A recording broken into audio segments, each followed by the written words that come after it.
Bom dia, meus irmãos. É uma alegria estar com os irmãos essa manhã, ver alguns que eu os conheço, outros talvez pela primeira vez, não sei, de repente. Mas é um momento, assim, muito especial em nossas vidas. Nós estamos sempre reunidos para adoração ao Senhor. Eu tenho 5 minutos, não para pregar, mas para falar sobre a nossa atividade. Desde 2012, depois que deixei o ministério na Igreja Batista no Guanabara, ali pela graça de Deus, nós tivemos 8 anos de ministério. Tem um casal aqui que nós estivemos juntos ali um bom período. E o Senhor nos preparou um outro ministério.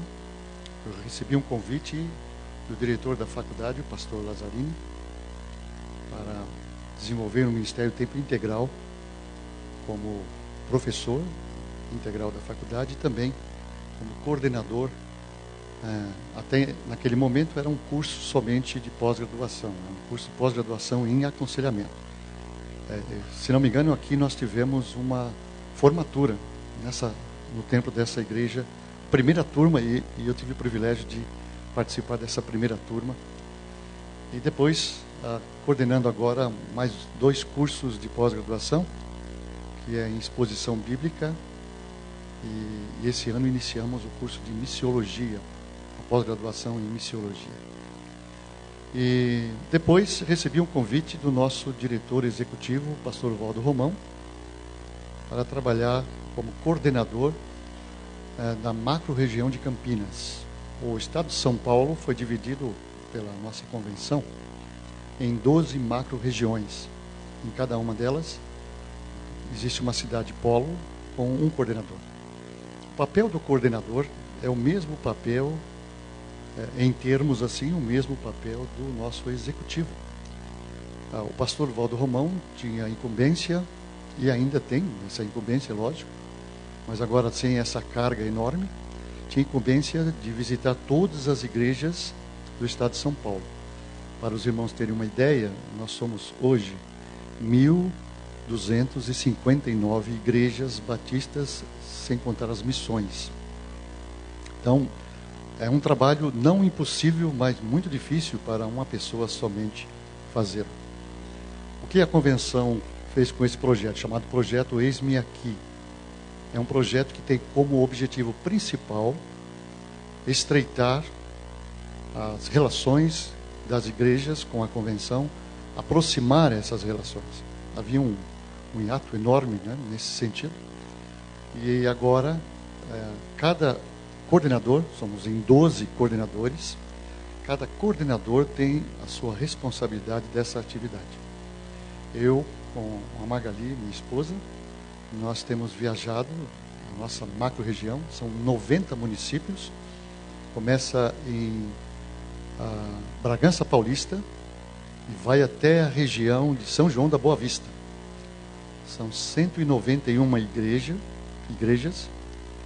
mais 31 missões e 280 pastores. Esse é o nosso ministério. Um ministério muito glorioso. No final de semana o Senhor tem nos permitido.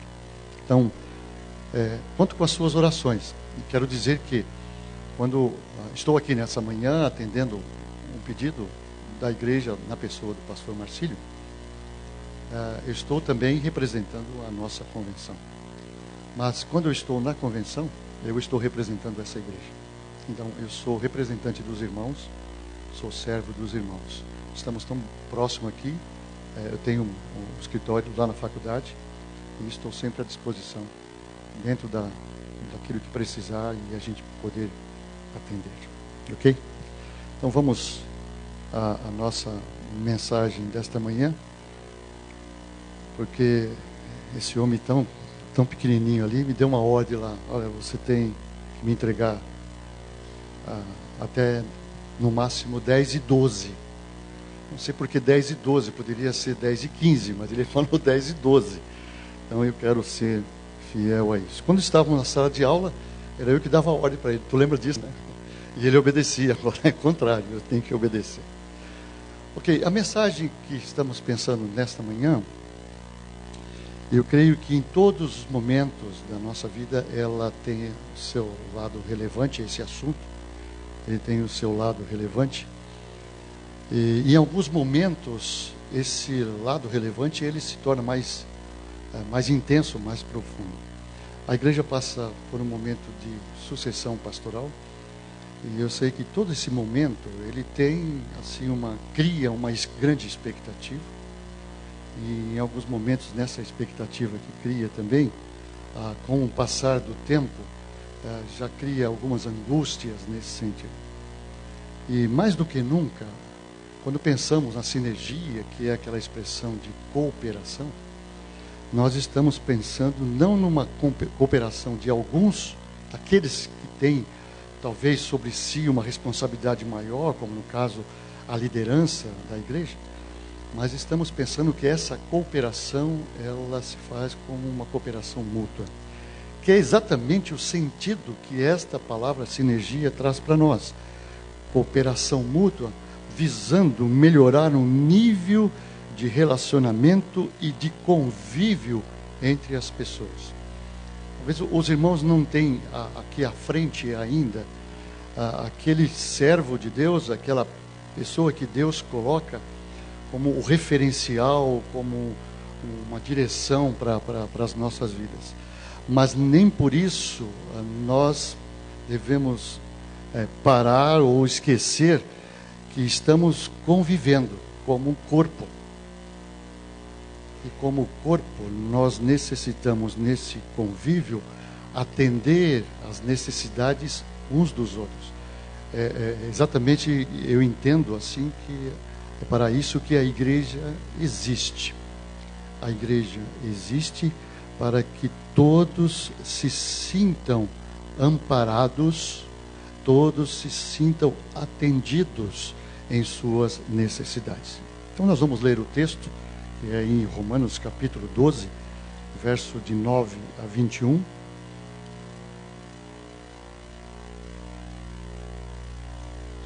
Romanos 12, de 9 a 21. E depois quero compartilhar com os irmãos alguns pontos dessa reflexão nossa sobre esse tema. Assim mesmo assentados, eu vou fazer a leitura e você pode acompanhar essa leitura que faço de Romanos 12, 9 a 21. O amor seja sem fingimento, odiai o mal e apegai-vos ao bem. Amai-vos de coração uns aos outros com amor fraternal, preferindo-vos em honra uns aos outros. Não sejais descuidados no zelo, sede fervorosos no espírito. Servi ao Senhor, alegrai-vos na esperança, sede pacientes na tribulação, perseverai na oração. Socorrei os santos nas suas necessidades, procurai ser hospitaleiros. Abençoai os que vos perseguem, abençoai e não amaldiçoeis. Alegrai-vos com os que se alegram, chorai com os que choram.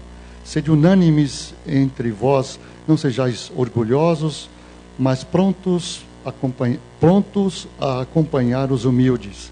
Não sejais sábios aos vossos próprios olhos. A ninguém devolvei mal por mal, procurai fazer o que é certo diante de todos. Se possível, no que depender de vós, vivei em paz com todos os homens. Amados, não vos vingueis a vós mesmos, mas dai lugar à ira de Deus, pois está escrito: a vingança é minha, eu retribuirei, diz o Senhor. Pelo contrário, se o teu inimigo tiver fome, dá-lhe de comer, se tiver sede, dá-lhe de beber. Porque se fizerdes isso, amontoarás brasas sobre a cabeça dele. Não te deixeis vencer pelo mal, mas vencei o mal com o bem. Quando estamos pensando nesse livro, um compêndio de doutrinas, eu gostaria de só situá-los em algumas dessas doutrinas tão importantes e tão relevantes nesse momento que nós estamos refletindo nessa manhã. Se tu pegas aí o livro de Romanos e divide aí do verso 1 até o verso 11, tu podes encontrar essas doutrinas importantes, ou classificaria as principais, as bases da nossa fé: justificação, santificação e eleição. Quando tu pegas aí a partir do versículo 12 até o versículo 16, Paulo vai apresentar para nós a vida cristã prática, aonde ele estabelece a vida consagrada a Deus, a vida, o viver não de conformidade com o mundo, mas uma vida em transformação, no sentido de Deus atuando em nossas vidas. E pode ainda encontrar nessa epístola aquilo que nós chamamos da ideia central, que atravessa toda a seção prática dela, ou seja, a unidade na igreja cristã. E toda essa relação, seja ela interna e externa, entre crentes e não crentes, ela se envolve nesse sentido. Essa unidade que glorifica o nome do Senhor. Então eu quero pensar com os irmãos nessa manhã que a sinergia da vida cristã pode ser vista nos resultados que ela traz para nós. E o primeiro resultado que nós podemos ver, e eu quero pensar numa palavra aqui de sugestão para o nosso relacionamento, estou pensando em ações que mostram esses resultados da sinergia da vida cristã. E a primeira ação na vida que mostra esses resultados de cooperação é na valorização nos nossos relacionamentos. O verso 9 mostra essa valorização. Paulo começa dizendo assim, no verso 9, que o nosso relacionamento seja sincero. O que Paulo está querendo dizer é que existe uma possibilidade de o relacionamento não ser sincero. E essa possibilidade não é que ela somente existe, mas ela é real. Nem sempre as nossas expressões, elas estão coerentes com o sentimento que nós temos. Nós podemos dizer que amamos uma pessoa sem amá-la. Nós podemos expressar verbalmente algumas coisas que nós, na verdade, não estamos sentindo. Isso é um prejuízo para a valorização do relacionamento. Na verdade, se nós pensarmos, se estamos sendo insinceros com os nossos sentimentos, nós pouco estamos dando importância para a nossa relação. Alguém escrevendo um livro disse que os dias atuais são os dias dos descartáveis. Nós vamos descartando. Nós sentamos aqui, não gostamos daqui, descartamos esse lugar e vamos para outro. É um viver mais aquilo que é mais conveniente para nós. E nós estamos dizendo muitas vezes com isso que é Deus que está colocando em nosso coração. E me desculpe a minha franqueza, Deus não coloca essas coisas em nosso coração pelo texto que nós aqui estamos falando. Quando nós não valorizamos o relacionamento, então nós damos pouca importância para o crescimento e o desenvolvimento. Imagine só se a sua esposa ou seu esposo, em momentos difíceis que a família estivesse passando, ela dissesse, ou ele dissesse, olha, não vou mais conviver com você, porque nós estamos passando momentos difíceis, vou procurar um lugar melhor para viver. Mas você dizendo isso para a sua esposa e para o seu esposo, dizendo o seguinte, mas pode ter certeza, eu amo você. Aí ele teria sim um sentimento de dizer, não, realmente você me ama, né? O amor independe da circunstância. Ou existe ou ele não existe ali. E é nesses momentos mais complicados, mais difíceis pelos quais que nós passamos, é que nós conhecemos, e alguém já disse isso, né? Que nós conhecemos verdadeiros amigos, e a palavra de Deus fala sobre isso. É nesses momentos difíceis que a gente conhece aqueles que realmente se importam conosco, ou eles também conhecem, se nós também nos importamos com a pessoa. Eu creio que a igreja está nesse sentido. A igreja tem que amar pessoas e usar coisas. Nesse relacionamento é isso mesmo, mas muitas vezes, e na maioria das vezes nesse mundo que nós estamos vivendo, nós amamos coisas e usamos pessoas.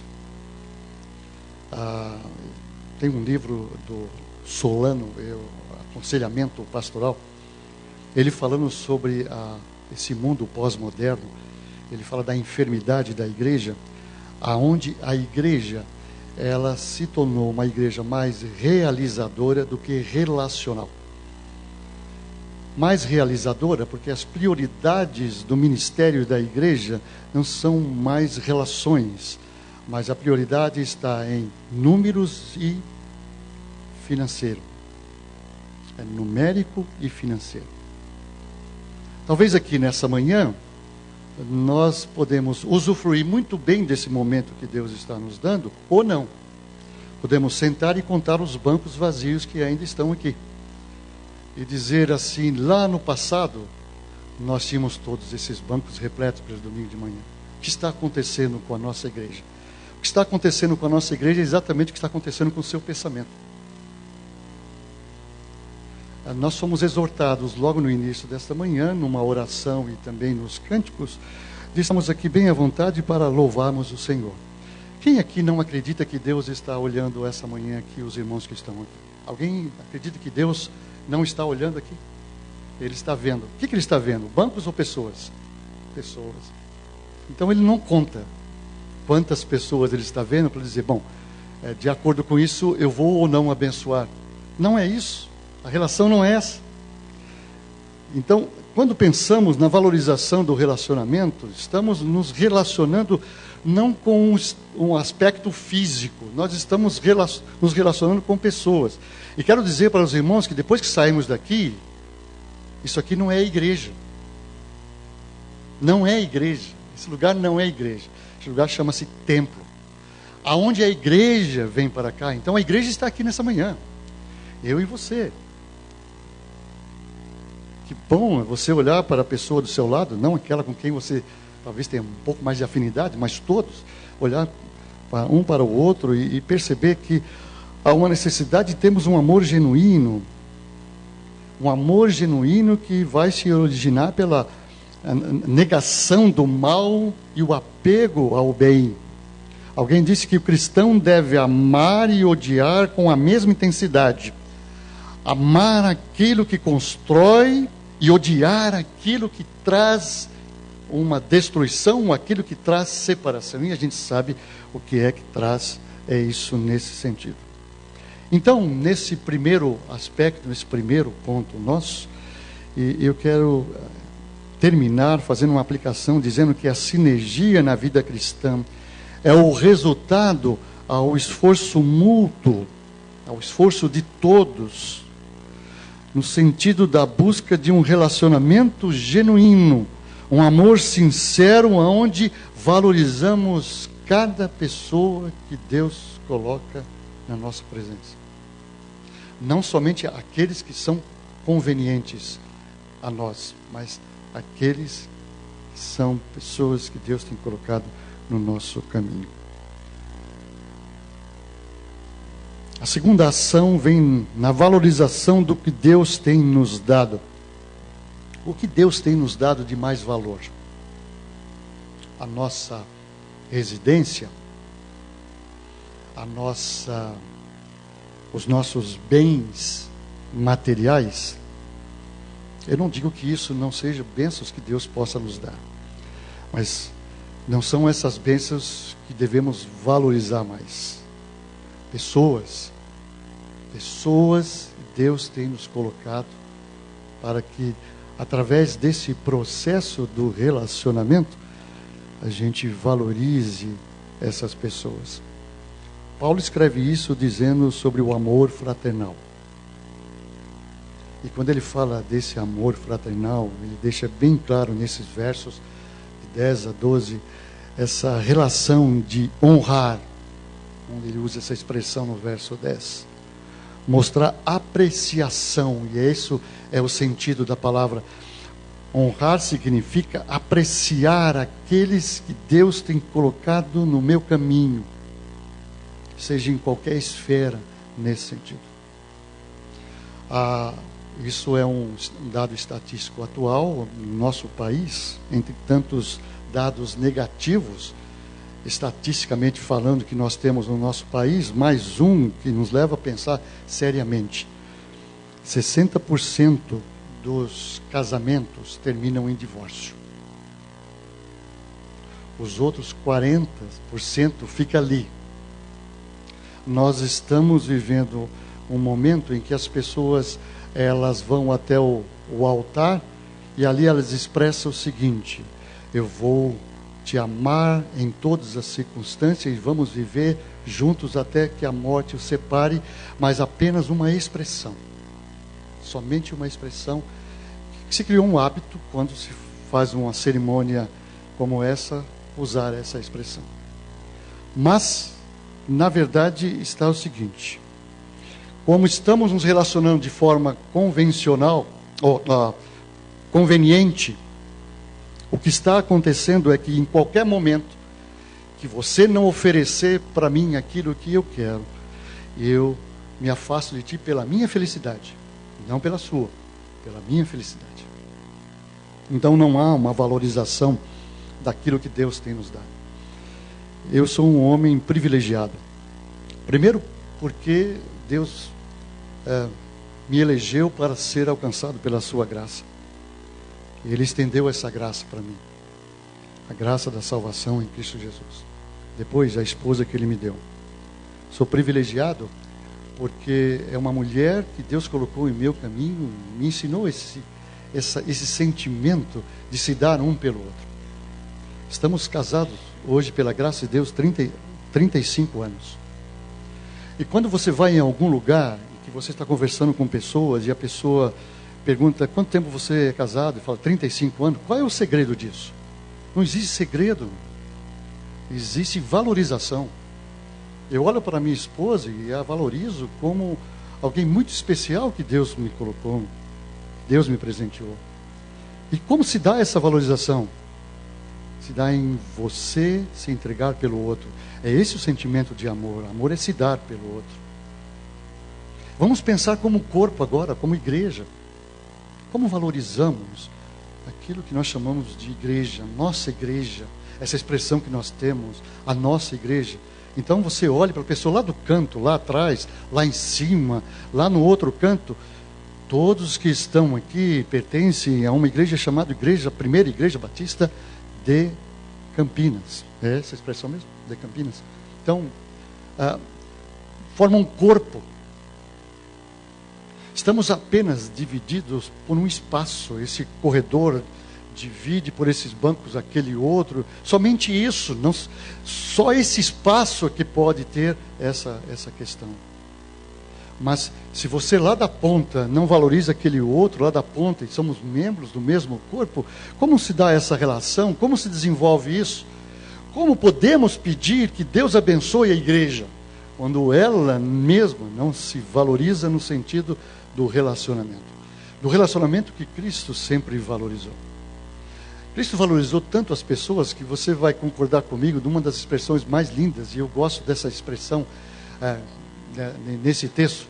Quando Jesus chega naquela árvore, tem um homem naquela árvore conhecido apenas como um republicano pecador, que merecia ser excluído da sociedade, e ele era excluído por alguns. Jesus chega embaixo daquela árvore e o chama pelo nome, Zaqueu. O que significa isso? O que significa isso para mim e para ti, essa expressão de chamar Zaqueu? Vou ficar olhando aqui. Chamar Zaqueu. Valorizou aquele homem, mas não disse para ele: pecador, você precisa se arrepender, você precisa confessar os seus pecados. Lógico que ele precisa, mas naquele instante ele precisava primeiro ser aceito como pessoa. É isso. É isso que significa valorização. Nos aceitamos como pessoas. Pessoas criadas à imagem e semelhança do Senhor.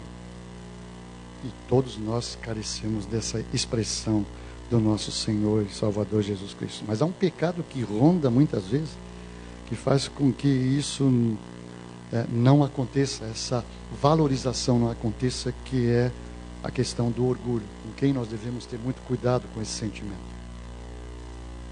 O amor verdadeiro a gente só pode adquirir através de Cristo Jesus. O orgulho já vem no nosso DNA. Por natureza nós somos assim. E por causa do orgulho desvalorizamos pessoas ao invés de valorizá-las. Isso é um sentimento muito nocivo. Então eu quero terminar essa segunda ação dizendo que nós não devemos ser remissos ou lentos nesse sentido. Deus usa pessoas para cuidar de pessoas. Deus usa pessoas que vêm ao nosso encontro e estão ali não por um acaso. Não existe o acaso. Deus os coloca com um propósito. Deus colocou você aqui com a sua família com um propósito. Não é um propósito de serem servidos, é um propósito de servir. É bem diferente. Não há no corpo de Cristo essa ideia de ser servido. Há no nosso conceito, mas no conceito de Deus nunca foi isso. Jesus Cristo mesmo disse isso. Eu não vim para ser servido. E ele diz depois, quando vai partir, tudo o que fiz, o fiz para deixar como exemplo, e vocês devem fazê-lo do mesmo modo. Se Cristo veio para servir, a igreja existe, a igreja de Cristo, que representa esse Cristo, que tem a imagem de Cristo, que tem o caráter de Cristo nela, existe para servir. Servir um ao outro. E servir é fantástico. Olha, eu não sei quantos daqui já tiveram a experiência de subir num lugar como esse e poder pregar. Além da responsabilidade que nos pesa sobre isso, o cuidado que devemos ter, esse momento é um privilégio e uma honra para quem pode e é convocado para fazê-lo. Porque nesse momento você está servindo como um instrumento de Deus, e isso é muito importante. Uma terceira ação vem na criação de um ambiente favorável, que são os últimos versos da nossa leitura. Charles Swindoll, em um livro seu chamado Eu, um Servo, ele descreve que o nosso mundo está se tornando uma instituição imensa, impessoal e movimentada, mas onde os vizinhos não têm mais longas conversas junto a o que ele chama de cerca de quintal. Isso é verdade. Às vezes moramos na mesma rua 10 anos, 12 anos, 15 anos, e apenas conhecemos a pessoa porque ela mora do outro lado, mas não sabemos o nome dela, sabemos nada dela, ela não sabe nada de nós. A justificação para isso é que o mundo hoje é diferente. Nós estamos vivendo uma insegurança. E por vivermos uma insegurança, nós temos que tomar alguns cuidados. E quando tomamos alguns cuidados, nós não prestamos atenção que o ambiente que nós estamos criando é um ambiente onde colocamos cercas e ninguém pode penetrar nele.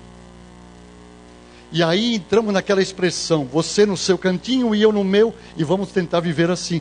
E a igreja, em alguns momentos, ela se deixa levar por esse sentimento. Ela cria ao redor de si muros, e vai crescendo esses muros aonde é impossível se penetrar. E até seria melhor que não penetrasse mesmo, porque nós vamos selecionando. Quando nós devemos entender que as coisas, elas devem ser diferentes. Como que a gente cria um ambiente favorável? Ou quando esse ambiente favorável, ele se mostra assim favorável? Primeiro, quando nós expressamos o sentimento de comunhão. O versículo 13 diz, compartilhe as necessidades do santo.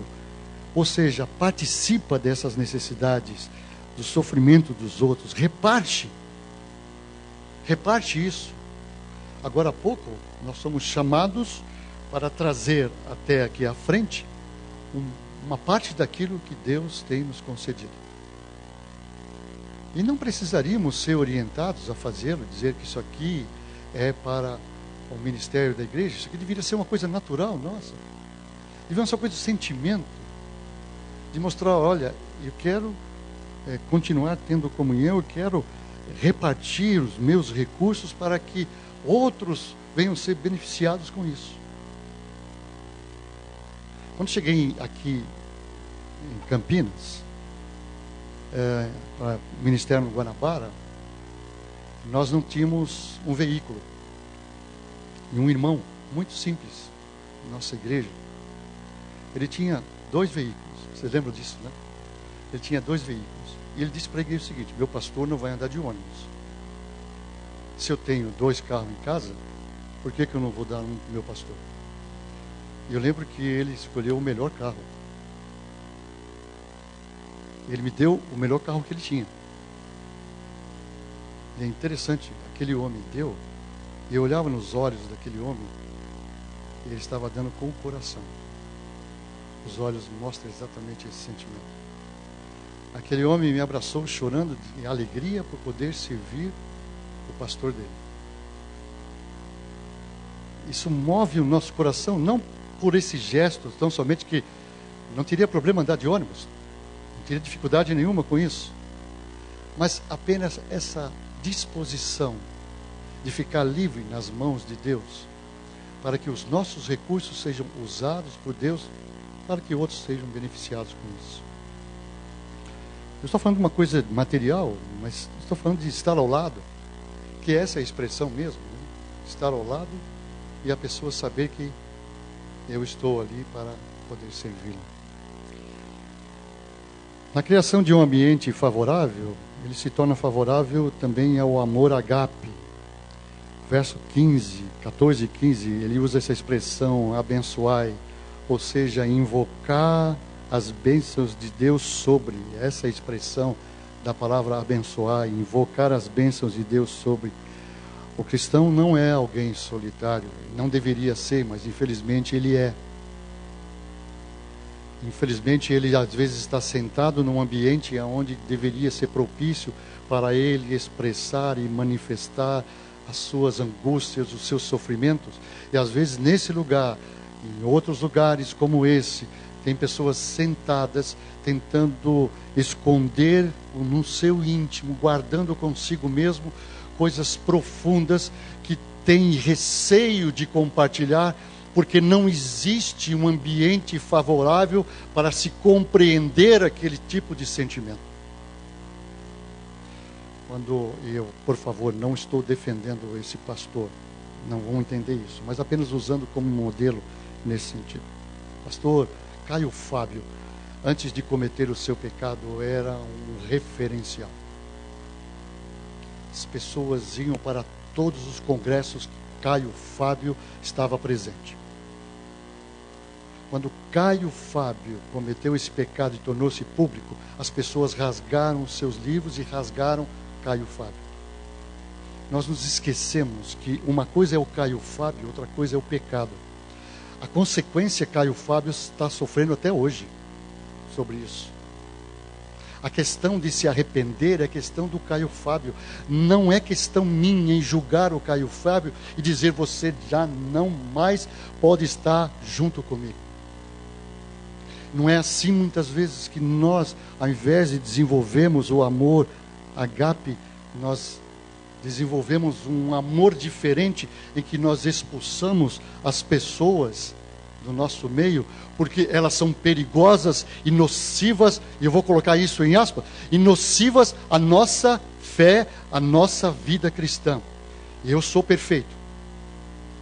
Eu sou perfeito, você é perfeito. Não somos perfeitos. Somos pecadores. Precisamos da graça de Deus. Eu e você pecamos.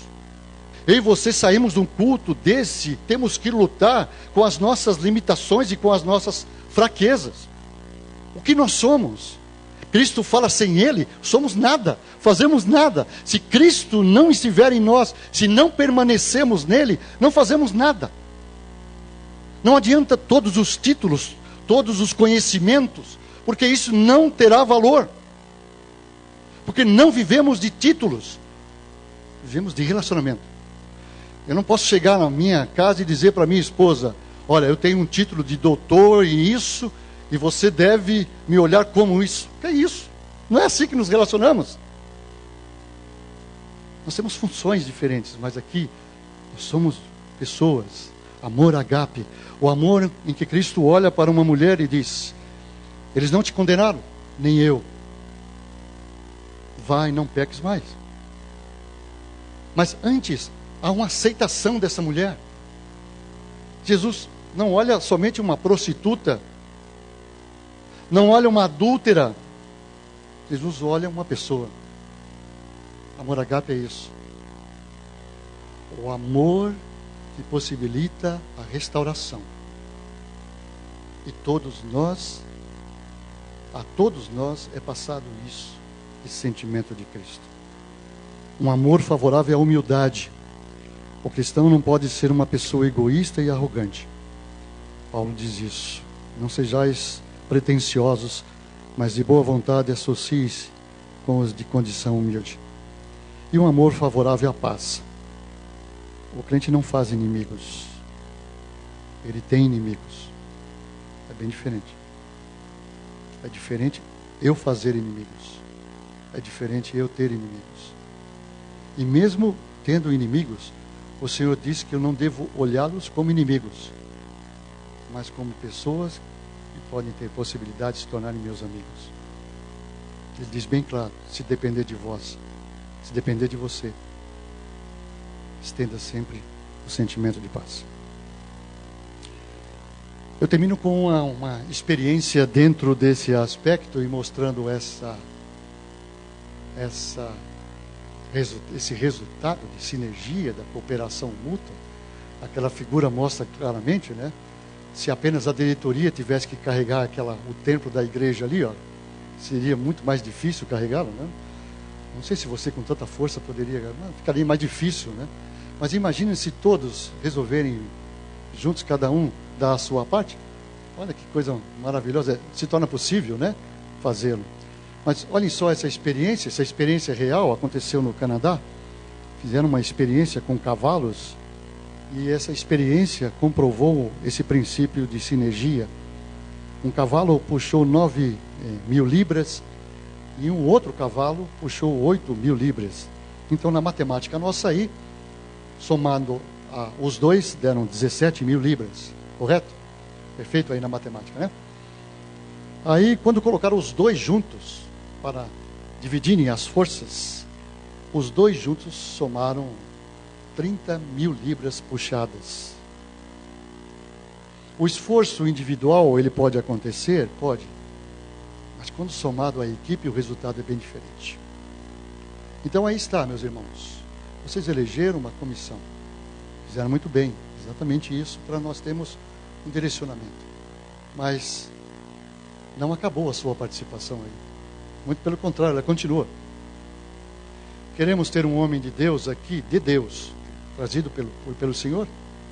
Então todos nós devemos ter essa mútua cooperação no nosso relacionamento. Comece se relacionando, amando uns aos outros com amor sincero, não fingindo. Deus nos abençoe. Amém. Estou 10h04 entregando. 8 minutos antes.